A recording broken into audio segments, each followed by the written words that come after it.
when 5 men who controlled the fate of thousands suddenly disappeared from a locked meeting room, leaving behind only their cigars still slowly burning and a single word carved deep into the heavy mahogany table.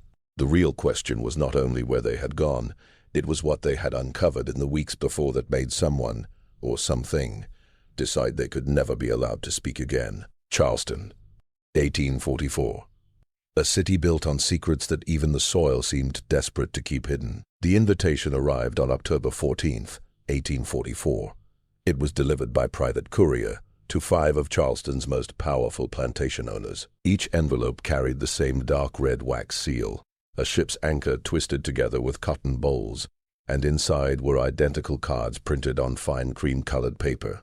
A matter of shared urgency requires immediate consultation. October 23rd, 8:00 in the evening. The Wellington Club, Private Chamber 3. Attendance is required. Burn this invitation. There was no signature, no explanation. Colonel James Hartley received his during breakfast. At 62, he owned 4 plantations spread across 3 counties, with nearly 800 enslaved people forced to work his land. His cotton empire had made him one of the richest men in South Carolina. The old colonel turned the card over in his rough hands, studying it with the careful focus he had learned during military service. He did not burn it. Thomas Brennan, 38 and ambitious, read his invitation in his study while checking his account books. His plantation was smaller, but his improvements in cotton processing had gained attention from textile manufacturers in England. He believed the future belonged to men brave enough to take it. The invitation bothered him not because it was mysterious, but because he could not figure out who had sent it. In Charleston's close social circles, true anonymity was almost impossible. Richard Ashby, 45, was known for careful record-keeping. Everything that happened on his 2 plantations was written down in leather-bound journals he kept himself. When his invitation arrived, he immediately began listing in his mind who might have sent it, and for what reason. The anchor and cotton seal was unknown to him, which was unusual. Ashby knew every major family crest and business seal in the region. William Foster, 51, was perhaps the most respected of the 5. His family had lived in Charleston for 3 generations. His style of plantation management was called progressive for the time, though it still relied on the same system of forced labor that supported all their wealth. Foster kept private journals that no one ever read. They suggested a man struggling with questions he could not answer. The youngest was Marcus Landry, 33, who had inherited his father's plantation only 2 years earlier. He still carried the unease of new wealth, always afraid of making the mistake that might cost him his place among Charleston's elite. The invitation made him nervous in a way he could not clearly explain. None of them burned their invitations, despite the clear order. Over the next 9 days, each man tried to learn who had sent the strange summons. They made quiet inquiries among friends and business partners. They examined the paper quality, the printing style, even the wax itself. Brennan spoke to a printer who confirmed the cardstock was costly European paper, recently brought into port. The Wellington Club stood on Meeting Street, an exclusive place where Charleston's richest men gathered for drinks, cigars, and business talks that shaped the region's economy. Private Chamber 3 was on the 2nd floor. It was a windowless room used for confidential meetings.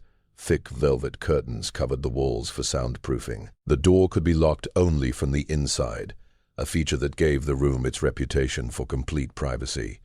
On the morning of October 23rd, Colonel Hartley mentioned the invitation to his wife during breakfast. She noticed he seemed distracted and distant. He told her not to wait up, that he might return late. He did not tell her he had been sleeping poorly, or that he had begun checking the locks on doors and windows more often than usual. Thomas Brennan's wife noticed he had started carrying a small pistol inside his coat pocket, something he had never done before. When she asked him why, he brushed off her concern and changed the subject, but she saw the way his eyes kept drifting toward the windows, as if he expected someone to be watching. Richard Ashby spent the afternoon of the 23rd, burning papers in his study fireplace. His wife heard the crackle of flames and thought it strange. Her husband never destroyed records. Through the closed door, she heard him speaking softly to himself, though she could not understand the words. William Foster visited his family church that afternoon. The rector later said Foster seemed as if he wanted to confess something important, but could not find the language. He knelt alone in prayer for nearly an hour in the empty sanctuary. Marcus Landry wrote a letter to his sister that morning. He sealed it and instructed his household staff that it was to be opened only if something happened to him. The letter would later vanish before anyone could read it. October 23, 1844, arrived gray and cold. A heavy fog rolled in from Charleston Harbor, thick and steady, muting sounds and limiting visibility to only a few yards. Locals said it was unusual for that time of year, the kind of fog that made the city feel cut off from the rest of the world, trapped in its own pocket of silence. By evening, the fog had grown even heavier. Street lamps cast weak circles of light that barely pushed back the gray mist. Carriage drivers moved slowly, guiding their horses by memory more than sight. The streets felt quieter than normal. The Wellington Club's doorman, a free black man named Henry Webb, kept detailed records of arrivals and departures as part of his duties. His logbook would later become important evidence. Colonel Hartley arrived first at 7:47 p.m. Webb wrote that the colonel seemed tense, glancing over his shoulder before entering. Hartley went straight upstairs without stopping in the main parlor. Thomas Brennan arrived at 7:52 p.m., alone, though he paused outside as if finishing a conversation with someone before stepping in. Webb's note about that moment would later confuse investigators. Richard Ashby came at 7:55 p.m., holding a leather portfolio tightly under his arm. Webb recorded that he would not let anyone touch it. William Foster arrived at 7:58 p.m. Webb wrote that Foster asked whether the others had come and appeared relieved when told they had. Marcus Landry was last, entering at exactly 8:01 p.m. Webb noted that the young man looked pale and asked whether anyone unusual had been seen near the building that night. 5 men entered. Webb watched them walk upstairs to private chamber 3. The door was solid mahogany with a brass lock. It could be secured only from the inside. There was no other entrance or exit. At 8:03 p.m., Webb B. heard the clear sound of the lock turning from inside the chamber. 11 other club members were present that evening, spread throughout the building. Around 8:15 p.m., several later said they heard voices from private chamber 3. The words were unclear, but the tone suggested serious discussion. The club manager, Edmund Price, walked past the room around 8:30 p.m. and confirmed hearing multiple voices in what sounded like a heated exchange. At 9:17 p.m., the voices stopped. Silence settled over the building. Several members later spoke about how complete that silence felt, the kind that draws attention to itself. One member, Judge Theodore Harrison, said he had been reading in the library and suddenly became aware he could hear his own heartbeat. By 10:45 p.m., Henry Webb grew uneasy. The 5 men had been inside nearly 3 hours. No one had entered or left. He went upstairs and knocked on the door of private chamber 3. There was no answer. He knocked again, louder, and called out, "Nothing." Webb fetched Edmund Price. Together they knocked and called through the door.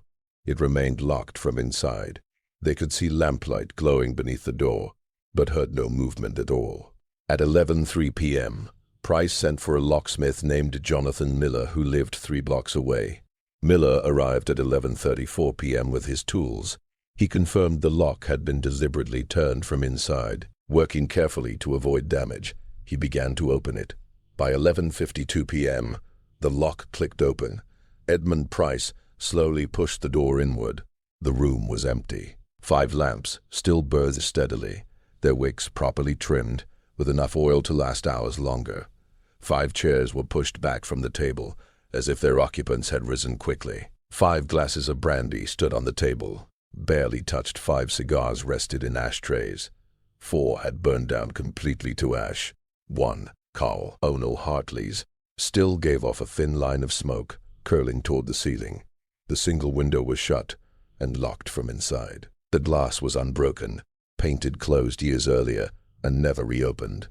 The walls were solid beneath the heavy velvet curtains. The hardwood floor showed no loose boards, no hidden panels. The plaster ceiling was smooth and untouched. 5 men had entered. The door had been locked from the inside. Now they were gone.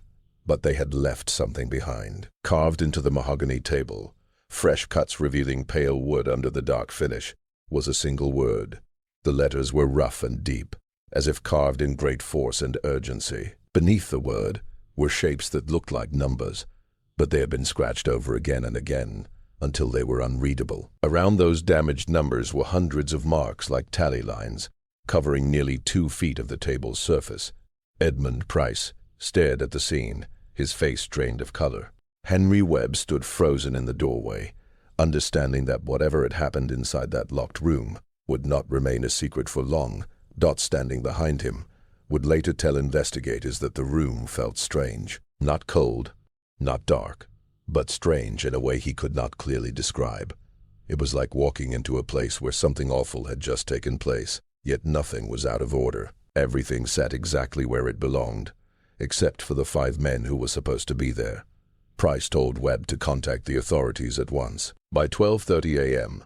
on October 24th, Charleston's Chief Constable Daniel Rutherford arrived at the Wellington Club with 4 officers. Rutherford was a careful and disciplined man used to handling the city's different crimes and public troubles. He had never faced anything like this before. His investigation started at once. Every small detail was written down. The room measured 16 feet by 20 feet. There were no hidden passages and no loose wall panels. The window was still locked from the inside, sealed shut with many layers of old paint that had clearly not been opened for years. Paint chips on the frame supported this. The door had been locked from the inside, and the key was still in the lock. There were no other exits.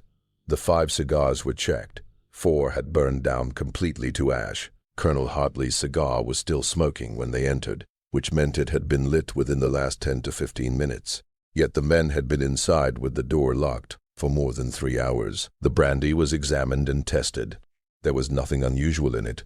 No sign of poison, no trace of drugs. The carved word reckoning and the tally marks were recorded carefully. A furniture expert later confirmed that the marks were fresh, made only a few hours earlier. Personal belongings were still in the room. Colonel Hartley's pocket watch lay on the table, still ticking. Thomas Brennan's leather gloves rested on his chair. Richard Ashby's portfolio remained closed on the table. Inside were financial papers and plantation records. Nothing strange. William Foster's walking stick leaned against the wall. Marcus Landry's hat hung neatly on the coat rack. Men do not simply disappear and leave their hats behind. Rutherford interviewed everyone who had been in the building that night. 11 club members and 3 staff members, including Webb and Price. The locksmith confirmed that no one could have left the room while it was locked from the inside. No one saw the 5 men leave. No one heard anything unusual after 9:17 p.m. When the voices stopped, the investigation grew wider. Officers were sent to each man's home. The families of the 5 missing men received visitors in the early hours of October 24th. What Constable Rutherford's officers discovered, only made the mystery deeper. At Colonel Hartley's house, they found his study in disorder. Books had been pulled from the shelves. Papers were scattered across his desk. His wife, Elena, insisted that everything had been normal when she last saw him. She brought the officers into the study, and her confusion seemed real. She had been in that room earlier that same afternoon, and it had been perfectly neat. The colonel was known for being very careful about his space. Even more troubling was what they found in the fireplace. Partly burned letters, many of them. The officers carefully removed what was left. Most were too damaged to read, but a few pieces survived. One letter addressed to the colonel contained a single clear sentence. "They know about the shipment from March. Someone kept records. The rest had turned to ash." Elena Hartley said she had never seen those letters before. She knew nothing about any shipment. When questioned further, she said her husband had grown distant over the past 3 weeks. Since around October 1st, he had stopped sleeping well. She would wake during the night and find him standing at the bedroom window, watching the street below. He seemed afraid, she told the officers, though he would never admit it openly. At Thomas Brennan's home, officers found his wife Catherine deeply upset. She led them to his study, where they saw that a locked drawer in his desk had been forced open from the inside. The wood was split, the lock broken outward. The drawer was empty. Catherine insisted her husband was the only one who had a key to it, and she had never known him to break his own furniture. She did not know when it had happened. She had not entered his study since the morning before. In Brennan's bedroom, hidden beneath the mattress, officers found a loaded pistol and a hand-drawn map. The map showed Charleston Harbor and nearby towways, with dates written beside certain spots. March 14th, April 3rd, June 22nd, August 15th. There was no explanation for what those dates meant. Richard Ashby's wife, Margaret, appeared calmer than the others, but her worry was clear. She took officers to her husband's study, where they found his well-known journals, years of detailed records about his plantation work. 37 leather-bound volumes stood in order on the shelves, except one was missing. Margaret noticed it immediately. The journal covering March to September 1844 was gone. Richard had been writing in it just the week before. She had seen it on his desk. Now it was nowhere in the study. Richard would never have removed it from that room. He was strict about keeping his journals organized and easy to find. Officers searched the entire house. The missing journal was not found.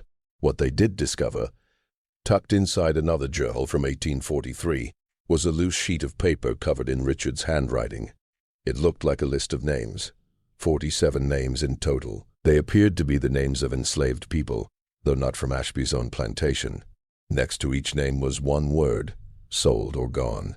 At the top of the page was a date, March 18th, 1844. At William Foster's home, his wife Julia waited anxiously for news. She told officers her husband had been troubled for months, though he refused to explain why. He had been writing late into the night, burning candles until sunrise. In his study they found his private journal, the one Julia said he kept locked away from household records. It was open on his desk, as if he had been reading it recently. The last entry was dated October 22nd, the day before he vanished. I can no longer remain silent. What we have done, what we have all done, demands an answer. The others believe we can bury this like we have buried everything else. But some things do not stay buried. Tomorrow, we meet to discuss terms. I plan to tell them I am going to the authorities. God forgive me for waiting this long. The earlier entries were just as unclear, mentioning the agreement, the arrangement, and what happened in March. Foster wrote about guilt, sleepless nights, and faces he could not forget. Marcus Landry's household felt the most disturbing. His staff said that young Mr. Landry had grown very nervous over the past 2 weeks. He had hired extra guards to watch the property at night. He had started locking himself inside his bedroom. The sealed letter he had written to his sister that morning was missing. No one knew where it had been placed, and no one could find it. In Landry's bedroom, officers saw something that made them exchange uneasy looks. There were scratch marks on the inside of his door, deep lines cut into the wood, as if someone had clawed at it in panic. The marks were fresh, yet the door opened easily and was not locked or jammed. Why would someone scratch at a door that opened without trouble? On his bedside table lay a Bible opened to Revelation 20. One verse was underlined so heavily that the pen had torn the paper, and the sea gave up the dead which were in it. Constable Rutherford directed his investigation from the Wellington Club, which had been sealed as a crime scene. By dawn on October 24th, he had gathered his first findings. 5 men had disappeared from a locked room. There was no clear explanation for how they vanished, but the evidence from their homes suggested they had been involved in something together, something that had started in March 1844 and had weighed heavily on them ever since. The dates kept appearing. March 14th, March 18th. Something important had taken place that month. Rutherford was a practical and rational man. He did not believe that 5 men had simply faded into thin air. They had effed the room somehow, and he intended to discover how. But as he continued to question witnesses and review the evidence, his certainty slowly weakened. The club's architectural plans were studied carefully. There were no hidden passages and no secret doors. The building had been built in 1798 and renovated in 1832. All records were complete. All changes had been documented.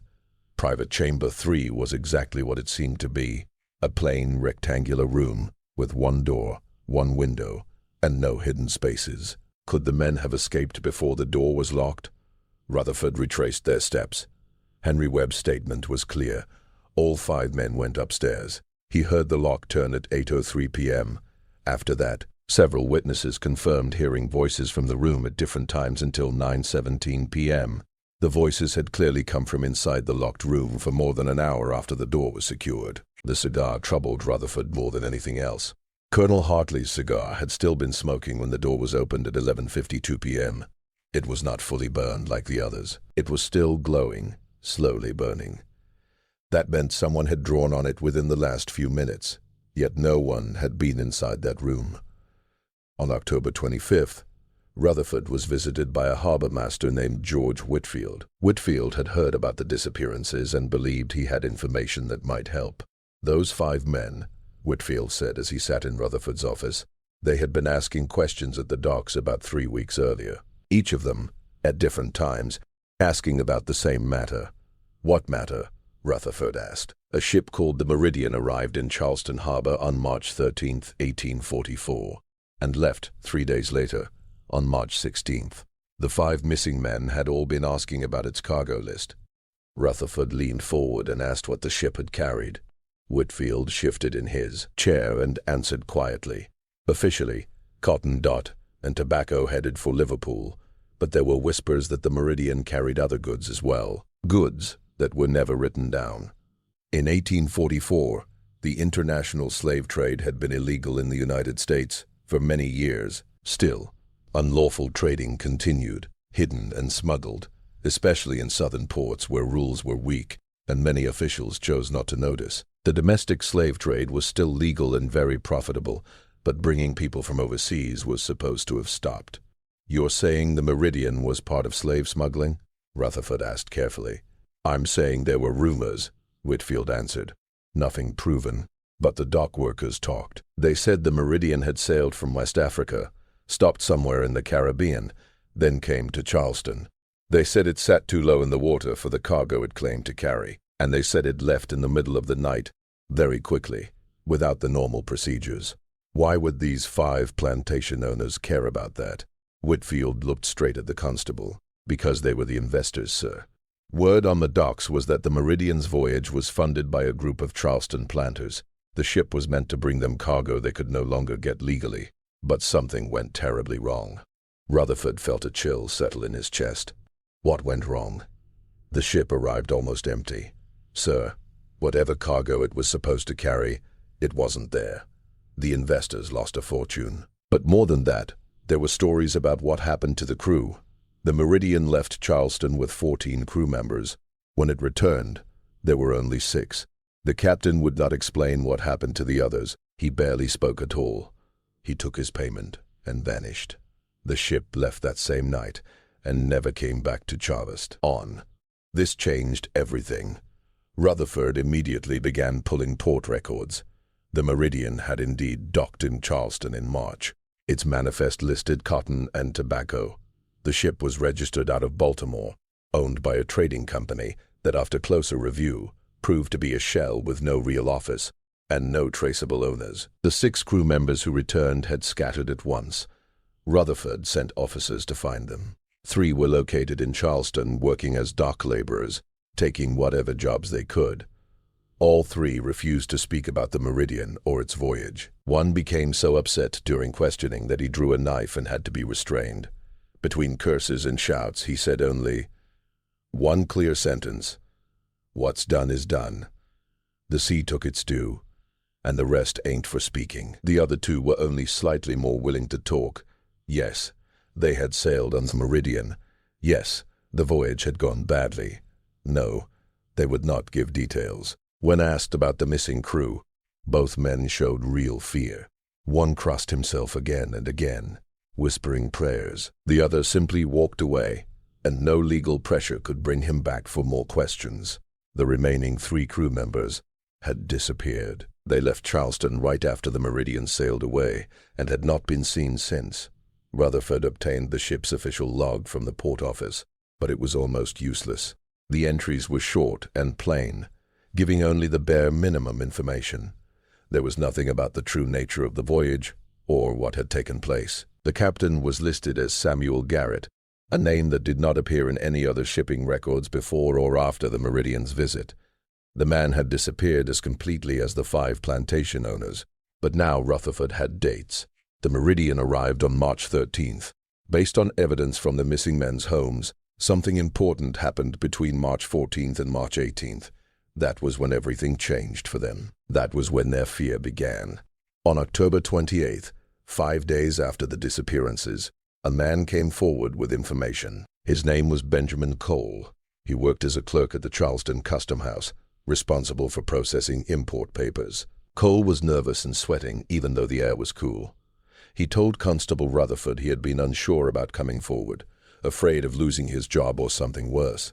There was paperwork, Cole said quietly, sitting in Rutherford's office, about the Meridian, papers that did not go through the normal channels. Explain, Rutherford said. Cole swallowed. On March 15th, Richard Ashby came to the Custom House, not to the main desk. He came straight to me and asked Ed if we could speak in private. He knew I handled certain sensitive documents that needed to be processed quietly. You're saying he bribed you? He paid me to speed up clearance for the Meridian, to ignore certain inspection rules, and to make sure the ship could leave without the usual delays. He paid me $200, sir. That's more than I earn in 4 months. He kept looking over his shoulder, as if someone might see him speaking to me. He said the ship had to leave as soon as possible, that every hour it stayed in port was dangerous, but he gave me a sealed envelope. He told me that if anything happened to him, I should open it. He said it held information that might matter one day. Where is this envelope? Cole reached into his coat and pulled out a sealed envelope. The paper yellowed. Ashby's wax seal still unbroken. I kept it hidden at home. When I heard he had vanished, I knew I had to bring it to you. Rutherford broke the seal and read the letter inside. His face grew more serious as his eyes moved across the page. When he finished, he read it again, then placed it carefully on the desk and looked at Cole. You must not speak of this to anyone, Rutherford said firmly. Not to your wife, not to friends, to no one. Do you understand? Yes, sir. What does it say? It says enough, Rutherford replied. Go home, Mr. Cole, and thank you for telling the truth. After Cole left, Rutherford remained alone in his office, reading Ashby's letter a third time. The words were damning. If you are reading this, then something has happened to me. I write this as both confession and proof. In January 1844, 5 of us, myself, Colonel James Hartley, Thomas Brennan, William Foster, and Marcus Landry, entered into an agreement to finance a voyage.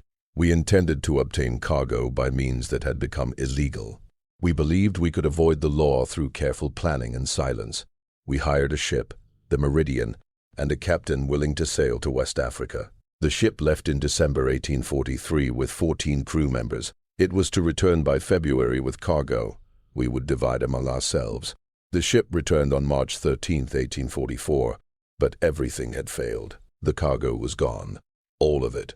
147 souls lost in some way. The captain refused to give a clear explanation. The crew that returned was only half of those who had departed, and the men who came back were changed, troubled, and broken. The captain claimed there had been a storm, that the cargo hold had filled with water, that they had done all they could. But his eyes told another story. We paid him anyway. We had no choice. We needed him and his crew to remain silent about our involvement. The ship left that very night. We believed it was over, that we could accept the financial loss and be thankful we had avoided the law. But we were wrong. Strange events began to occur. Each of us received anonymous letters describing details of the voyage that no one outside the crew could know. Messages were left at our homes, carved into trees on our land, whispered by people we did not recognize. Always the same message. Someone knows what we did. Even more troubling were the sightings. All 5 of us saw them, figures at night standing at the edges of our properties. When we moved closer, they disappeared, but we saw enough to recognize their faces. The faces of the cargo we tried to purchase. The faces of people who died because of our greed. I do not ask for mercy. I ask only, why that the truth be known. If something happens to me, investigate the Meridian. Investigate March 1844. What we have done demands reckoning. The letter was signed and dated October 20th, 3 days before Ashby disappeared. Rutherford sat in the growing darkness of his office, the letter still in his hands. He was beginning to see what had happened, or at least the shape of it. 5 men had financed an illegal slave voyage. The voyage had ended in disaster, leading to the deaths of 147 enslaved people and 8 crew members. The investors thought they could hide the truth by paying off the survivors and allowing the ship to vanish. But someone had known. Someone had sent messages, frightened them, pushed them toward a final moment. The word carved into the table reckoning, and the tally marks beneath it. Rutherford counted carefully in his notes. There were 147 separate marks carved into the wood, the same number as the lost souls. Someone had arranged the disappearance of the 5 men. But who and how had they vanished from a locked room? As October turned into November, the investigation grew stronger. Rutherford's team questioned hundreds of people, dock workers, sailors, plantation workers, anyone who might know something about the Meridian or the 5 missing men. Patterns began to appear. Several enslaved people from the plantations reported that their owners had grown more fearful in the weeks before they disappeared. Extra guards had been hired. Punishments became harsher for small mistakes, as if the owners were trying to hold control through fear, because they themselves were afraid dot grounds after dark. When they were confronted, these unknown strangers would fade back into the night. Guards reported the same strange pattern, shapes that seemed to dissolve away whenever someone tried to chase them. One woman named Ruth H., enslaved on Hartley's plantation, told an investigator something that chilled him deeply. On the night of October 22nd, the evening before the disappearances, she had been awakened by singing, many voices rising together from somewhere beyond the main house, singing in languages she did not recognize. African languages, she believed, but not one she personally understood. The singing continued for hours and stopped just before sunrise. When she told the overseer the next morning, he struck her and said she had imagined the whole thing. Yet other enslaved people on Hartley's plantation confirmed hearing the same sound, singing in the darkness in languages that felt both strange and somehow familiar. Similar accounts came from the other 4 plantations. On the nights leading up to October 23rd, there were unexplained events, singing in the distance, figures shifting in the shadows, and a growing feeling of pressure in the air, like a storm about to break over the land. Rutherford questioned the families more carefully. Colonel Hartley's wife mentioned that during the week before his disappearance, her husband had become fixated on locks. He went through the house checking every door and window, adding new locks, even hammering boards across some windows. He moved his pistol from the study into his bedroom and kept it loaded on the small table beside his bed. He would not tell me what frightened him, Elena Hartley said, but I saw it clearly on his face. He was deeply afraid. Thomas Brennan's wife revealed that her husband had attempted to reserve passage on a ship to England in mid-October. He had planned to leave Charleston, perhaps forever, but changed his mind at the very last moment. When she asked him why, he replied only, "Running will not help. It will follow us wherever we go." What would follow them? She pressed. He refused to explain. The investigation knuckered. Another troubling detail. On October 15th, all 5 men received identical packages, delivered without a sender's name. Inside the parcels was sand, simple beach sand, but mixed into the sand were small pieces of wood, rotted and worn by seawater, and fragments of bone, later confirmed by a medical examiner to be human remains. The meaning was clear. The sea had taken the cargo, but pieces were left behind. Someone had gathered them and returned them. Rutherford followed every possible lead, no matter how unusual. He interviewed mystics and root workers, individuals who claimed knowledge of spiritual matters. Most seemed dishonest, but a few offered words that unsettled him. An elderly woman named Adeline, respected in Charleston's black community for her wisdom, told him quietly, "What goes into the water does not always stay there, Constable. Sometimes the water gives it back. Sometimes the dead walk back to shore seeking the justice they were denied." Rutherford did not believe in spirits or supernatural revenge. Still, he could not ignore the facts. 5 men responsible for the deaths of 147 people had disappeared in a way that made no logical sense. The timing, the signs, the impossible nature of vanishing from a locked room, everything suggested something beyond ordinary crime. On November 8th, Rutherford received news that brought his investigation to a sudden halt. A ship had run aground near Charleston Harbor. A fishing crew found it at dawn, stuck on a sandbar about a mile from shore. The vessel was old, damaged, partly underwater. Its name could barely be read on the side of the hull. Meridian. Rutherford quickly gathered a team. They took a small boat out to the sandbar where the Meridian had grounded. The ship was in terrible shape. The hull was cracked, the masts broken, the ropes tangled and torn. It looked as if it had battled storms for years. Even though it had left Charleston only 8 months earlier. The smell was unbearable. Death, decay, and salt water mixed into an odor that made even strong men turn away. The ship sat low in the water, leaking badly, but held in place by the sand beneath it. They boarded with caution, aware that the deck might give way. The wood was soft with rot and dangerous to walk on. Rutherford led 3 officers and a ship's carpenter named Thomas Gray, who could judge the condition of the vessel. The main deck was a disaster. Cargo crates lay broken and empty, barrels smashed apart, everything coated in thick layers of mud and decay.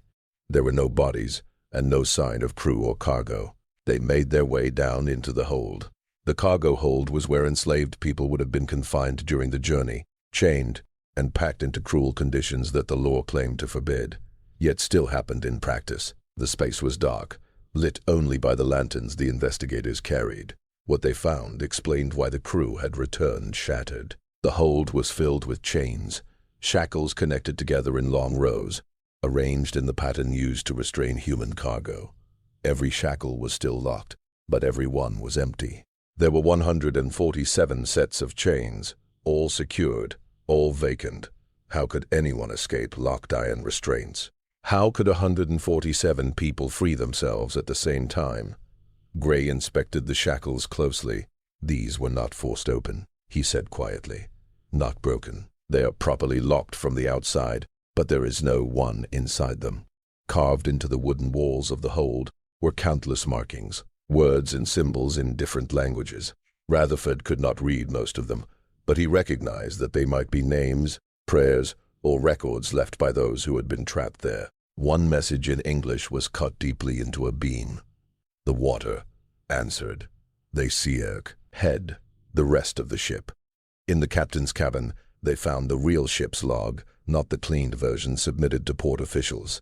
The final entry was dated March 14th, 1844, 3rd day out of harbor. A storm struck last night, the worst I have seen in 30 years at sea.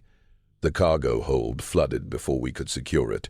The water rose fast, as if the ocean itself meant to swallow us. When we opened the hold, they were gone. All 147, no bodies. The chains remained locked. The hold was full of seawater, but there were no remains. I cannot explain it. The crew is afraid. They say the sea claimed them, that the ocean demanded payment for what we were doing. I do not believe in such things, yet I have no answer. We have lost Johnson, Peters, Mackenzie, Walsh, Davis, Montgomery, Pike, and Reed. Swept overboard in the storm, or so I thought. But Matthews insists he saw Johnson below deck this morning, standing in the flooded hold with water to his chest. Johnson did not answer when called. He only stared, then slowly sank beneath the water and disappeared. The log ended there. The Meridian had somehow struggled back toward Charleston, delivered its surviving crew, then vanished again into the sea. Now it had returned once more, empty and rotting, as if the ocean had finally released it. Rutherford's team examined every corner of the vessel. In the crew quarters they found clothing, tools, and small religious objects, all coated in the same layer of mud and decay. In a small locker near the captain's cabin, wrapped in oilcloth and strangely preserved, they discovered 5 leather pouches. Each pouch held a large number of gold coins, the payment given by the 5 investors to ensure silence. Carved into each pouch was a name: Hartley, Brennan, Ashby, Foster, Landry. The money meant to bury their crime had returned. Rutherford stood on the deck of the Meridian watching the sun sink over Charleston Harbor, feeling the weight of truth settle over him. 5 men had funded a voyage of human trafficking. 147 people died as a result, drowned in a flooded hold, their bodies never found. The crew, broken and haunted, had been paid to remain silent. The investors believed they had escaped all consequences, but someone had known. Someone had been watching, leaving signs, building toward the night of October 23rd, when 5 men gathered inside a locked room and vanished without any clear explanation. Rutherford had no simple answer for how they disappeared, yet standing on that death ship, sensing the way it seemed to sink deeper into the sandbar, as if longing to return to the sea, he understood that some crimes demand justice beyond what human law can deliver. The Meridian was towed to Charleston's naval yard and secured under guard. Rutherford submitted his full report to the city authorities, recording every detail he had uncovered. The case of the 5 missing plantation owners was officially labeled Unsolved, although Rutherford made it clear that he believed their disappearance was directly tied to their funding of an illegal slave voyage that ended in 147 deaths. The vanishing of 5 wealthy plantation owners sent shockwaves through Charleston society. Their families demanded explanations, threatened lawsuits, and hired private investigators, but no further proof was ever discovered. The room at the Wellington Club was studied by experts brought from as far away as Boston. Engineers, architects, and even a stage magician skilled in exposing false spiritualists examined it carefully. No one could explain how 5 men had left a room locked from the inside, leaving behind only their belongings and a cigar still smoking on the table. The table itself, carved with the word reckoning and marked with 147 tally lines, was kept as evidence. The Wellington Club eventually sealed that room permanently, unable to rent it to members who found it too disturbing to enter. The 5 widows struggled financially. The investments their husbands made in the Meridian had been large sums, money that was never recovered. The families filed legal claims against the ship's owners, but the company proved to be nothing more than a hollow shell that disappeared into legal emptiness. The Charleston courts could offer no comfort, no clear answer, and no true closure for what had happened. Many also reported seeing strangers on the land at night, people who did not belong there, walking quietly along the edges of the fields, watching the houses from a distance, and then fading back into the darkness before anyone could follow. Eventually, officials ruled that the families had no real recourse. More quietly, whispers moved through Charleston's enslaved communities. Stories spread about 5 powerful men who had tried to trade in human lives and had finally been called to answer for it. The details changed from telling to telling, but the meaning stayed the same. Justice exists beyond the laws written by men. In December 1844, the Meridian sank at its moorings in the naval yard. There was no storm and no clear damage. The ship simply lowered into the water during the night and was gone by dawn. Efforts to raise it did not succeed. It is still there, buried deep in the harbor mud, a silent grave marker for 147 people whose names were never written in official records. Through the winter of 1844 and into 1845, investigators kept searching for the 5 missing men. No bodies were ever found. No reliable witnesses stepped forward with sightings. It was as if the men had been wiped from the world, leaving behind only the mystery of their last evening and the proof of what they had done. Benjamin Cole, the custom house clerk, died in February, Eerie, 1845. He was found drowned in shallow water near the docks. The official ruling said accidental death, but there were no witnesses, and the details raised doubts. Some believed he had been silenced because of what he knew. Others thought guilt over his part in the events had driven him to end his own life. The 3 surviving crew members of the Meridian who were discovered in Charleston all left the city within weeks after the ship reappeared. None of them were ever traced again. Records suggest they changed their names and disappeared into other port towns, trying to outrun whatever followed them. One sailor from the Meridian did appear again years later. In 1852, a sailor in Boston named William Thatcher, dying from pneumonia, gave a confession to a priest as he lay on his deathbed. Thatcher claimed he had been aboard the Meridian in March 1844. He described the storm, the flooded cargo hold, and the impossible vanishing of the chained captives. But he added facts that had never been shared publicly. According to Thatcher, in the days after the storm, the remaining crew members suffered shared nightmares. Each night they dreamed of drowning, of being chained in darkness as water slowly rose around them. They would wake up gasping for air, choking, certain they were truly underwater. Some nights they woke to find seawater in their bunks, even though the ship was dry and the skies were clear. Thatcher said the crew came to believe the cargo, The 147 people who had died in the hold were not gone.